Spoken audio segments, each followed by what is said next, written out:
नाही नाही, लाडक्या बहिणी फसवणूक कशी आहे. आपण जो शासन निर्णय घेतलेला आहे त्या शासन निर्णयाप्रमाणे त्याची अंमलबजावणी चालू राहणार आहे. आणि 2100 रुपये सुद्धा देणार होतो आम्ही तिला. लाडक्या बहिणींना फसवणार नाही आम्ही. आमच्या त्या लाडक्या बहिणी आहेत. दिल्लीचा जो निकाल आहे एक्झिट पोल प्रमाणे त्या ठिकाणी भाजपची सत्ता येते, काय सांगाल? वस्तुस्थिती आहे ती, भाजपची सत्ता येईल. दुसरीकडे पाहायला गेलं तर आता आज तुमचा जो जनता सहभाग होता, नेमका यावेळेला किती जण आलेले, कशा प्रकारचा? नाही, संख्या किती असते नाही. मी सकाळी बरोबर 9:15 येतो आणि 11 साडे 11 जातो. जेवढे लोक येतात त्याला सगळ्यांना भेटून त्याचे प्रश्न सोडण्याचा आम्ही जनता दरबारामध्ये प्रामाणिक प्रयत्न करत असतो. एक शेवटचा प्रश्न आहे.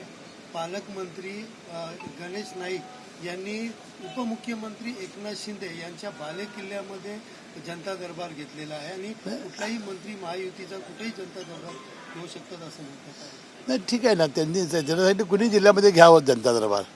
मंत्र्याला अधिकार आहे ना तो. लोकांचे प्रश्न सोडवायचे आहेत आणि महायुतीचेच मंत्री आहेत तेही.